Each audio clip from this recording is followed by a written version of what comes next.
Hello,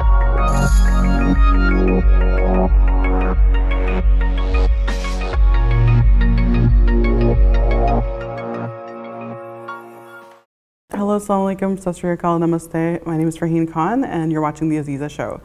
Today we're actually talking about using art as a form of social change, and with me is our guest, Renee McPhee. Hey. Welcome, Renee. Thank you for being here.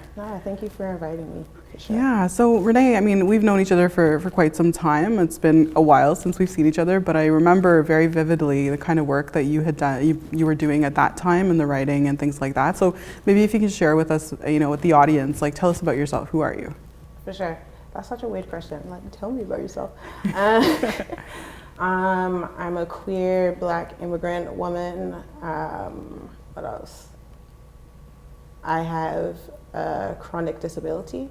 Okay. I live with a lot of pain in my body, so that's difficult to navigate in this world. Right. I'm also a survivor of sexual assault, but for you to be a survivor, you have to be a victim first, so it's taken me a long time to get to that space, and art has allowed me to, embrace who I am in different ways, so yeah. Right. And I know that, when we first met, I think we were at the women's shelter. There was that program called Exclamation, right? And, I remember you writing a bit, like writing, and sort of sharing your thoughts. So tell us, how do you find art to be a form of social change, and what kind of work have you been doing? Art allowed me to just exist in space, especially spaces that I wouldn't normally be invited into, especially when there's like a lot of straight white men who are like middle class or upper class. I wouldn't be invited into those spaces. Right. But poetry and art has allowed me to go in those spaces and like own it and be really loud and say whatever I want to say, right, and make them feel uncomfortable sometimes, which is really cool. Right. Interim Place was like an interesting space in my life where I didn't know if I was going to be a poet. I didn't know what I wanted to do. I was like, I just want people to hear me. Right. And through those different workshops, I started writing. I started running workshops again, which I had been doing in England. Right, and you're from England. Yeah. Yeah. So when did you come to Canada? 2008. Okay, 2008, cool. And I hated it. Really? I did not want to be here. But when I started doing workshops and being more active in the community and like finding other like newcomers and immigrants and refugees, I felt that there was more of a community that was there for me to be a part of, instead of feeling like on the outside. Right. This sense of like not belonging was something that like I've held on to for a long time, even in England. Right. When workshops and art have really allowed me to come out of my shell and create a new shell in different ways. Right. So yeah. And you're working on a play? Can you tell us about this exciting play? I'm excited. I am working on a play. It's about my different levels of survival. It's weird to like talk about it because it's still very in the beginning stage. Right. It's going to be a marriage to myself, okay, where you just see the growth of me just learning how to love me for me, like without other things, without the shame, the blame, the guilt, all these different things that people push onto me and my body, and sometimes what I do to myself as well.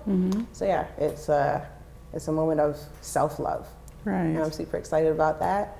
It's going to be a fusion of poetry, which you've known me to do, and like a new style of writing as well, and different levels of comedy, because I want to get into comedy as well. Right. And I don't know if there's any politically correct way of using humor when you're talking about sexual assault, but I'm going to try it. Right. And if it works, it works. If it doesn't, I can do something else. And that's what life has taught me, that you just try and try and try until it works. Yeah, absolutely. And I think that's one of the things, right? It's like, art is a way to kind of engage people, to have those, like to talk about those sensitive issues that, people might not normally talk about. For sure. So whether it's comedy or whether it's art, plays, like theatrical plays, or if it's film or whatever, you know, and your poetry and writing. I mean, those are all sort of ways, right, in which people can kind of express themselves. And I think, I know when I wrote my books, like, that was the whole thing. It was like, and what it is like, it's something so personal, but at the same time, it's like, I remember afterwards, people being able to reach out to me and say, oh my God, I feel like you were, you know, speaking my, like the words in my heart, like, you right? Yeah. And, you know, I couldn't put it into words, but now you have for me, thank you so much, this type of thing, right? So do you find that with, like, I know you used to perform a lot, right? Yeah. Like, how did you find that experience? Amazing. Like, I don't know, there's no real, I don't think there's one word that describes it. Right. I knew that poetry was for me. After the first time I performed, I knew, my first performance, which was 6 years ago. Wow. 6 years ago, huh? Yeah, 6 years ago. I remember like holding a piece of paper, my hands were shaking, and I felt like I needed to pee. It was so nervous. And I was like, oh, I can't do it. And I don't know, that feeling afterwards, I was like, oh my gosh, this is it. This is it. Like, nothing else. And it's so strange that like the first time I was like shaking and stuff, and after that you just get into it and you're like, oh my gosh, this is amazing. It was the best. It really allowed me to meet new people, and people value my words, and I got paid for my art. I don't know how many artists get paid for their art. Yeah, it's always an issue, right? Yeah. Yeah, people don't. Instead of just hearing, oh, it's for exposure. Right. So poetry led me to artist development. I've even been able to write a curriculum for artists as well. Yeah, like when I was working for a company last year, and yeah, that's what I was working on, which was, I had no idea that was what it's going to lead to, but that was really cool. And what kind of issues do you talk about, just for the audience to know? Oh yeah, true. What do I talk about? More recently, it's been more my childhood abuse that I went through. Because I feel like if anyone who's like really like seeing the journey of who I am, most of my pieces, when they do talk about the abuse that I went through, it's been when I was like 16. Like 16 and teens is when I talk about. Something new to me to talk about is like childhood, when I was like 4 or 5. And I'm still working through it. I'm really sorry to hear that. Yeah.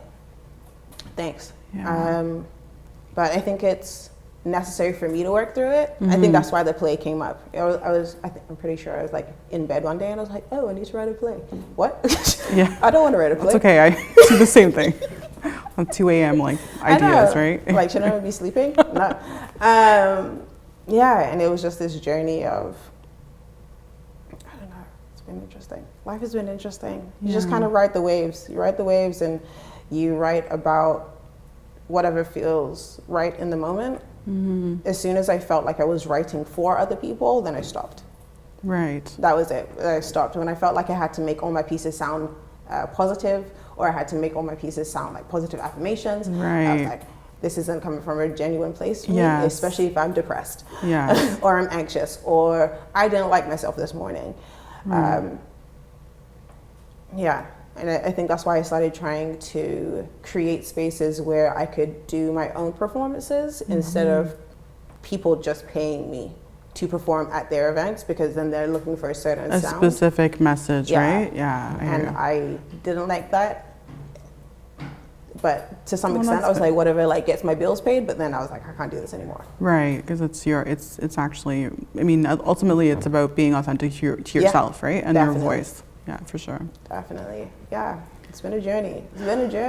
Yeah. Definitely depression. I talk about depression a lot.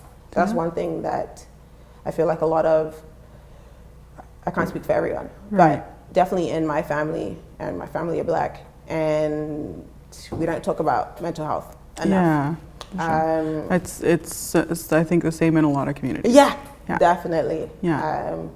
Talk about it. We definitely don't talk about how it can affect us in different ways. Sometimes it seemed like a sign of weakness, right? Or that you're not able to function properly, or you're just lazy. Yes, you're lazy. That's right. It's not laziness. I can't get out of bed.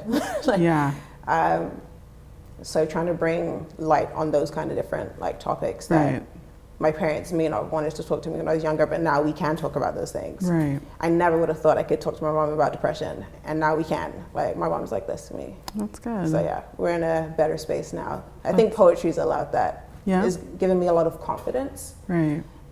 Where, I don't know, a lot of people are like, oh, I don't write poetry. I'm not a writer. I can't do those things. But if you don't try it, you don't know. Right. And that's part of what art has done for me, to allow spaces to be created, whether it's through workshops or like, I don't know. It's just, art's amazing. I love it. I love being an artist. Yeah.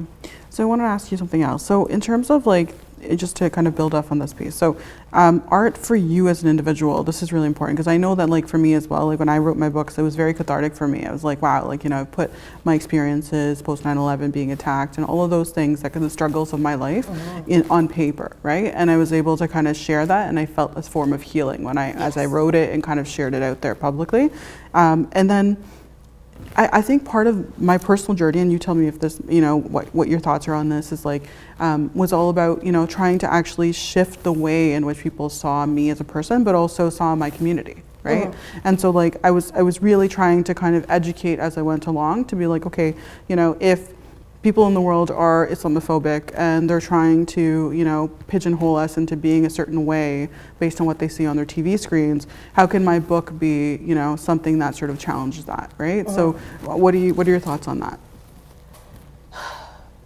Why did I write?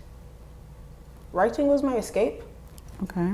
So I don't think I was necessarily trying to challenge anything other than myself. It was a very personal thing. Right. And if people identified with it, they did. If they didn't, oh well. Right.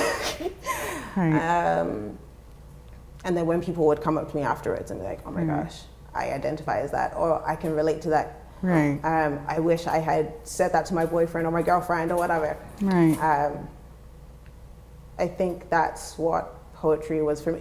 It started off as an escape, for sure. It was definitely this escape, and then I realized by me escaping, I was challenging different things. Right. By me existing, brought light to certain things, like being black, being queer, being like all these different like these different identities that like are socially constructed anyways. But all these things that were pushed upon me that I embraced because I thought, you know what, this is what I need, came out in my writing.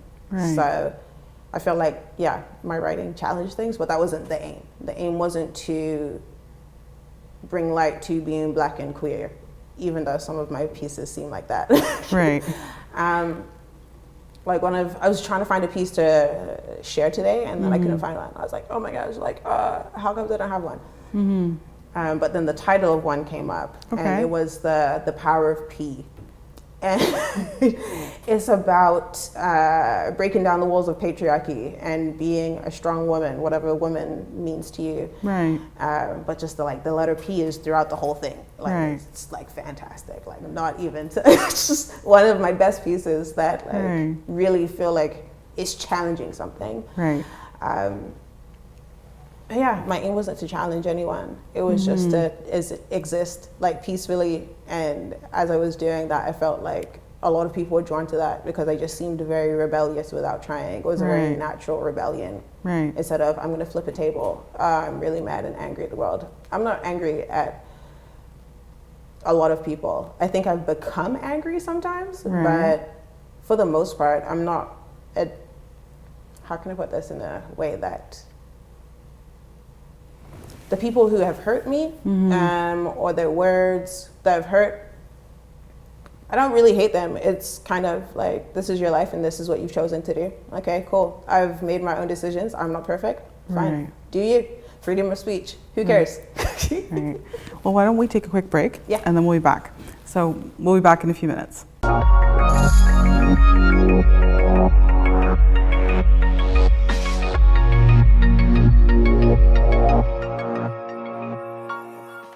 Welcome back. We're talking today on the AZEEZA show about art and using art as as a tool for social change. And with me is Renee McPhee. So Renee, tell us, so, you know, one of the things that we were talking about before, you know, during the break was like, how does art, we talked about art being, you know, a vehicle for social change, but, you know, in recent days, we've seen a lot of violence break out in the city of Toronto. And I'm just wondering, like, what are your thoughts on how, you know, perhaps, you know, art can be used as a form of engaging some of these youth?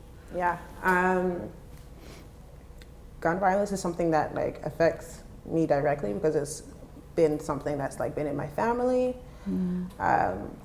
And art would help, I believe, if there was spaces for people to express their feelings and emotions, get it out, like write it down, put it on a canvas, dance, like different, if there was like funding for these things, and like funding's being cut left, right, and center now.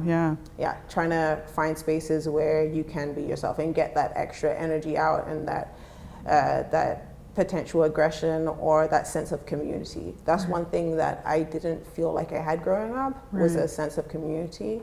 So when I did have like chosen family, it allowed me to feel more connected to the outside world, even though it's like, you're not this and you're not that. It was like, no worries, I have my 5 friends here that I meet up with every week.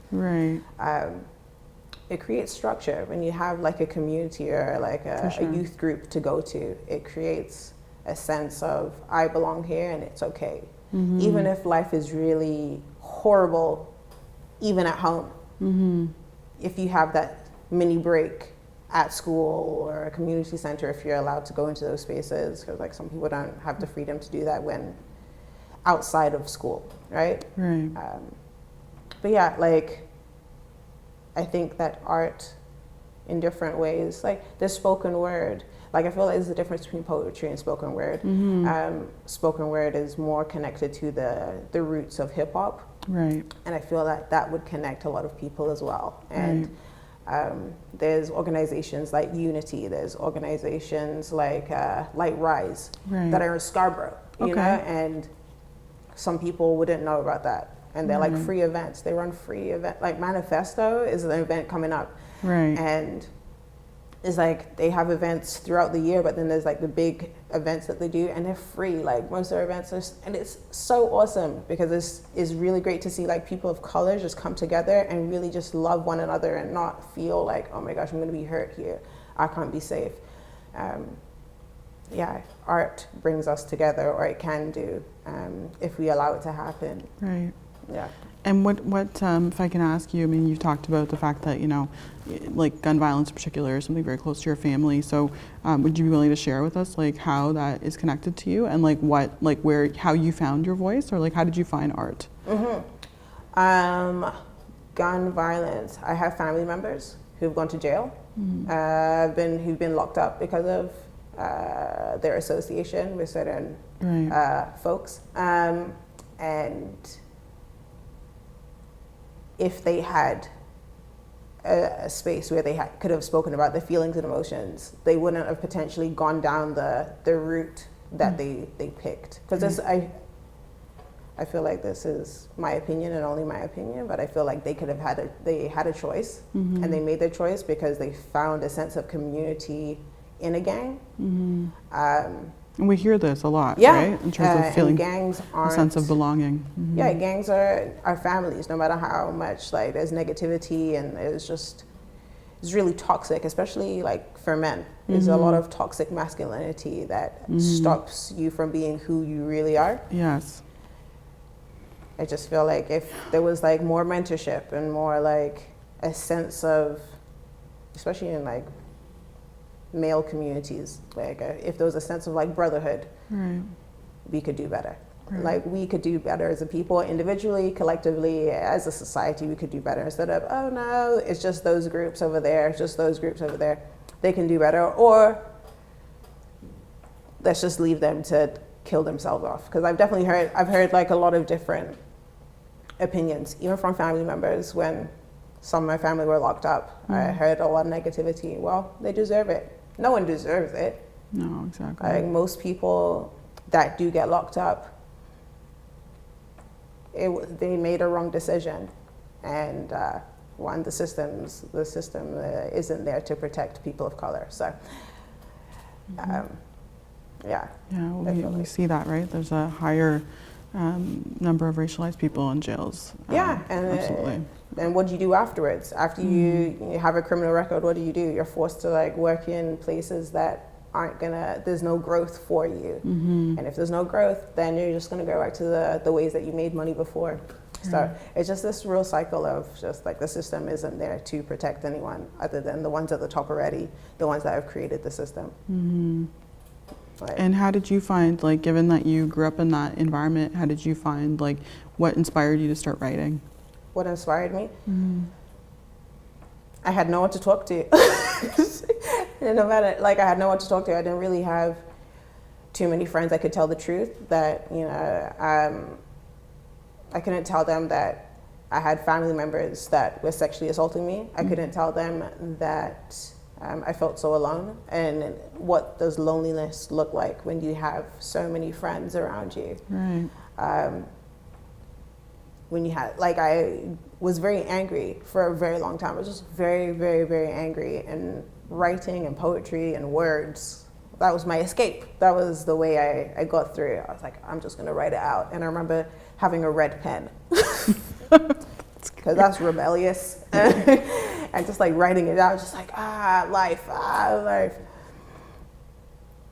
And then I'll feel better afterwards. Right. Then I can breathe and continue for another 5 minutes until I had to write again. It was just like these outbursts. I had to write them down. If I didn't, then I would explode, or I would cry, or sometimes I would cry as I was writing, and that was okay as well.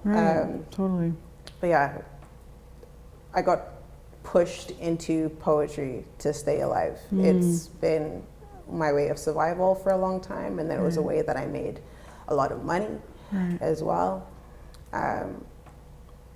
But yeah, it's how I found love and passion, and how I found myself. And I never would have thought, I never would have thought that poetry would do that for me.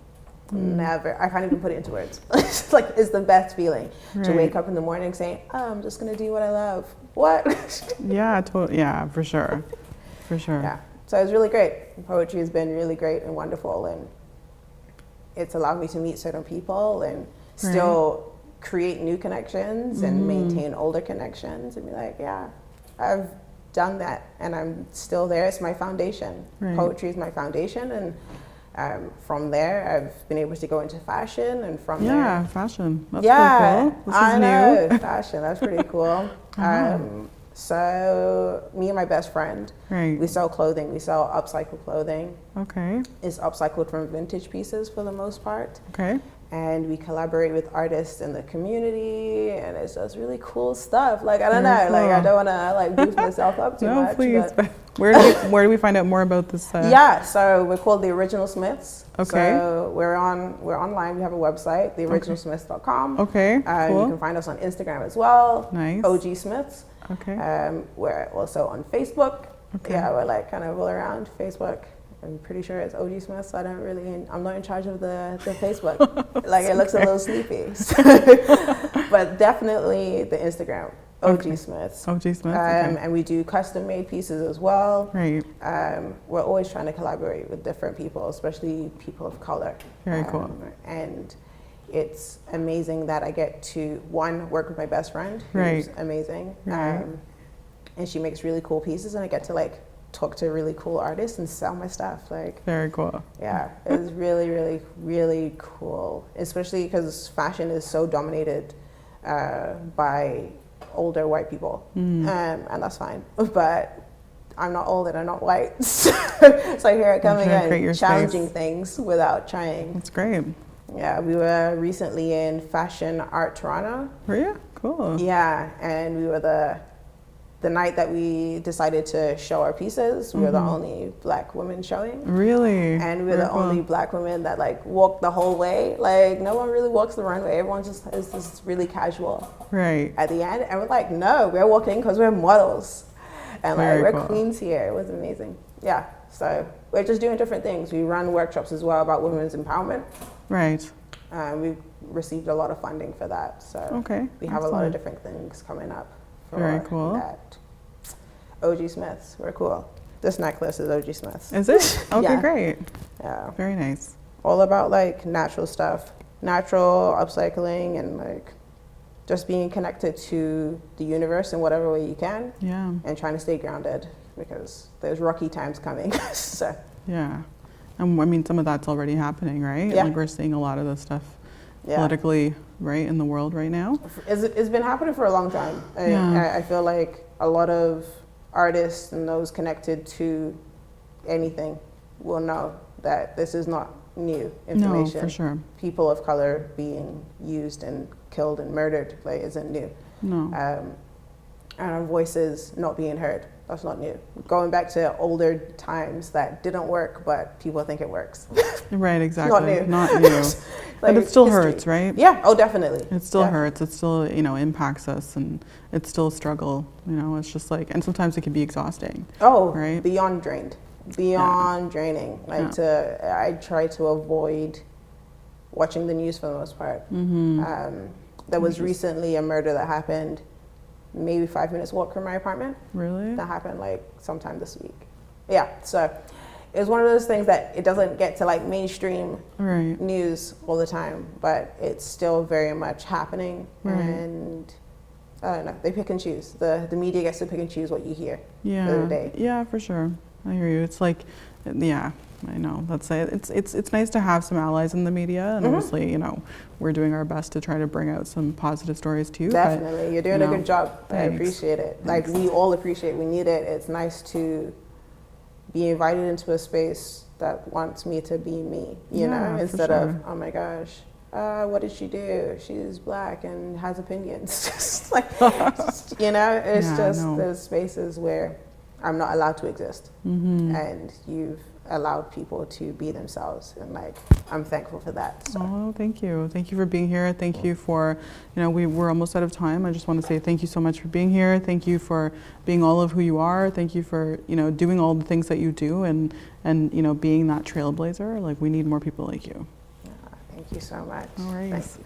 All right. Thank you so much, everyone, for watching this week. There you have it. We're talking about, you know, take a look and see what you can do, how you can use art. And sometimes, you know, I know through the, even through our Facebook page, a lot of people are starting to reach out about some of the challenges you're dealing with. Continue to contact us and, you know, reach out and perhaps, you know, write down some of your feelings. It'll certainly help, and we continue the journey together. Take care.